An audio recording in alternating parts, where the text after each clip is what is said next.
चिड़ियाघर। शांति का नाम तो शांति था, पर वो हर समय घर में अशांति मचाकर रखती। शांति अपनी दोनों बहू निशा और गीता के साथ रहा करती थी। निशा और गीता के 2 बच्चे थे। दोनों ही बहुएं आराम से सुखी से अपना घर चला रही थी।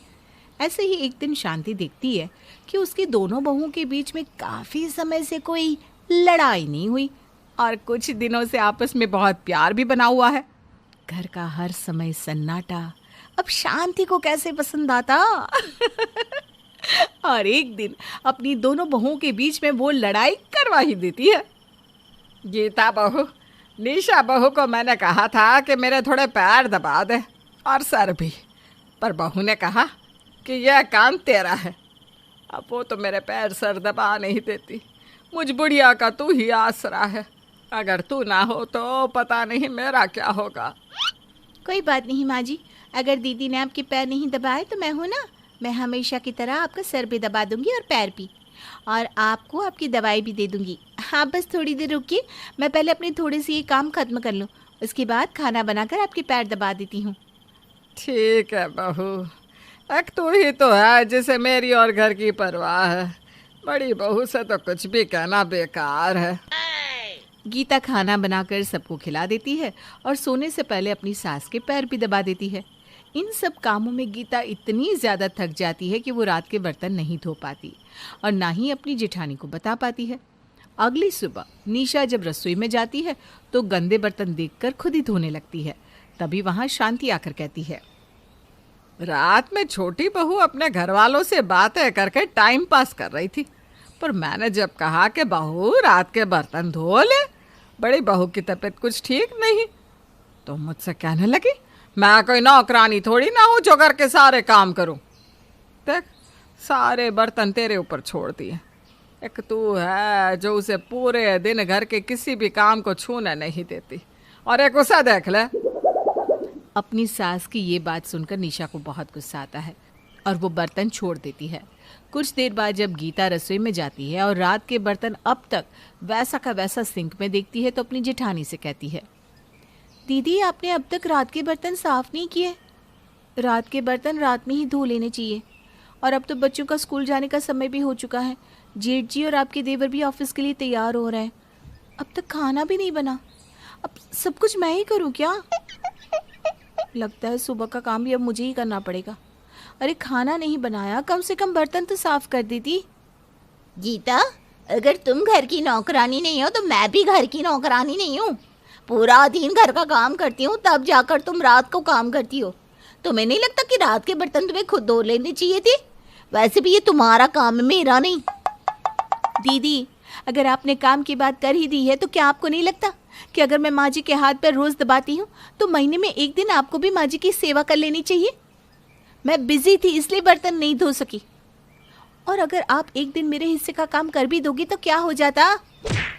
इस तरह से शांति अपनी दोनों बहू के बीच में लड़ाई करवा देती है। दोनों बहू की लड़ाई देखकर शांति तो खूब मजे लेती है। लड़ाई होने के बाद दोनों देवरानी जेठानी एक दूसरे से बात नहीं करती, ना ही एक दूसरे के काम करती है। वहीं दूसरी ओर निशा और गीता के बच्चों में तो अब भी प्यार था। दोनों के बच्चे अब भी स्कूल जा रहे थे, एक साथ खा रहे थे और एक साथ स्कूल का काम भी कर रहे थे। बहू के बच्चों को एक साथ देखकर आशा को ये बात खटकती है और अब वो बच्चों के बीच में भी फूट डलवाने लगती है। अरे अर्नब बेटा, तो खुशी के साथ कैसे खेल सकता है? खुशी की माँ ने तेरी माँ को कितना परेशान किया है। जानबूझकर घर के काम नहीं करती और तेरी माँ से घर के काम करवाती है। आखिर जिसकी माँ तेरी माँ को इतना परेशान करे तो उसके साथ कैसे खेल सकता है बेटा? अब बिल्कुल सही कह रही है दादी। चाची हमेशा मेरी माँ से लड़ती है और मेरी माँ को रुलाती रहती है। अब मैं खुशी से कभी बात नहीं करूँगा जब तक खुशी की मम्मी मेरी मम्मी से माफ़ी नहीं मांगती। शांति छोटे से बच्चे को भी नहीं छोड़ती और उसे भड़का देती है, जिस वजह से अब अर्नव खुशी से बात नहीं करता। अपने भाई की नाराज़गी से खुशी बहुत उदास हो जाती है और तभी वहाँ शांति आकर खुशी को भी भड़काती है। मेरी प्यारी पोती इतनी उदास क्यों है बेटा? अरे जैसी माँ वैसा बेटा। उसकी माँ भी तेरी माँ को नौकरानी बना कर रखती है और तेरा ये निकम्मा भाई भी हर समय बेवजह तुझसे लड़ता है। अरे लड़ाई तो तुम दोनों की माओ के बीच हुई है। पता नहीं ये अकल मुहा क्यों तुझसे मुंह फुलाए बैठा है। अरे जरूर इसकी माँ ने इसे सिखाया होगा। दादी, भैया बहुत गंदे हैं। अब से मैं भैया से बात नहीं करूंगी और ना ही बड़ी मम्मी से। खुशी भी अर्नव से नाराज हो जाती है। अब बच्चे भी आपस में ना तो बात करते हैं, ना ही साथ में खेलते हैं। यहाँ तक कि बच्चों के ऊपर शांति की बातों का इतना बुरा प्रभाव पड़ता है कि बच्चे अपनी चाची और बड़ी मम्मी से भी बात नहीं करते। बच्चों का ये रवैया देखकर शांति के पति नीरज को शांति पर बहुत गुस्सा आता है। शांति, तुमने ये सही नहीं किया। तुम अक्सर दोनों बहुओं के बीच में लड़ाई करवाती हो और उनकी फैमिली में इंटरफियर करती हो। यहाँ तक तो सब कुछ ठीक था, पर अब तो तुमने बच्चों को भी परिवार के खिलाफ कर दिया। आप चुप रहिए जी, मैंने कुछ नहीं किया। मैंने बस सबको सही आईना दिखाया है। अरे छोटी बहू करती ही क्या है, और बड़ी बहू ने कभी मेरी सेवा की क्या? और बच्चे भी तो माँ पर ही गए हैं। चुप करो शांति, पता नहीं कैसी माँ हो तुम जो अपने ही बेटे के परिवार को तोड़ने पर लगी हो। देखो, मैं तुम्हें समझा देता हूँ, अब अगर तुमने इस तरह की घर में लड़ाई करवाई या बच्चों में फूट डलवाने की कोशिश की तो मैं तुम्हें वापस गांव भेज दूंगा। फिर रहना अपने बेटों के साथ उनके घर में। नीरज शांति को फटकार लगाता है।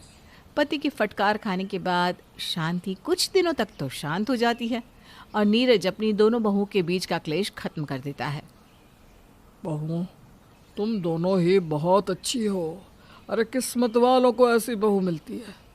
पर तुम क्यों अपनी सास की बातों पर विश्वास करती हो और आपस में लड़ती हो? जिस घर में 4 बर्तन होते हैं उस घर में खनखनाहट तो होती है, पर इसका मतलब यह तो नहीं कि तुम दोनों एक दूसरे से रिश्ता ही तोड़ दो। तुम दोनों अगर इसी तरह से नाराज होगी तो बच्चों पर बुरा प्रभाव पड़ेगा। क्योंकि तुम दोनों आपस में बात नहीं कर रही तो बच्चों ने भी आपस में बात करनी बंद कर दी है। अपने लिए ना सही पर परिवार के लिए पुरानी बातों को भूल जाओ। और एक बात, अपनी सास की बातों पर कभी विश्वास मत करना। पिताजी अब बिल्कुल सही कह रहे हैं। घर में छोटी मोटी लड़ाई तो होती रहती है, पर हमारी इस लड़ाई का असर अब हमारे बच्चों पर पड़ रहा है और हम कभी नहीं चाहते कि हमारी नाराज़गी के चलते हमारे बच्चे एक दूसरे से दूर हो जाए। दीदी अब बिल्कुल सही कह रही हैं। अब से हमारे बीच में कितनी ही लड़ाई क्यों ना हो जाए, पर हम अपनी लड़ाई में बच्चों को नहीं घसीटेंगे और ना ही आपस में कभी मनमुटाव रखेंगे। मुझे अच्छा लगा कि मेरी बहुओं ने मेरी बात का मान रखा और अपनी लड़ाई को यहीं ख़त्म किया। मैं फिर से यही कह रहा हूँ, अपनी सास की बातों पर विश्वास मत किया करो। इतने सालों से रह रही हो, क्या अब तक अपनी सास की हरकतों को समझ नहीं सकी? अरे उसे अच्छा लगता है लोगों को आपस में लड़वाना और मज़े लूटना। तुम्हारी सास शुरू से ही ऐसी है। मेरी ये बात गांठ बांध लो। इस तरह नीरज अपने घर की कलेश को खत्म करता है और साथ ही साथ बच्चों के बीच बढ़ रही दूरियों को भी।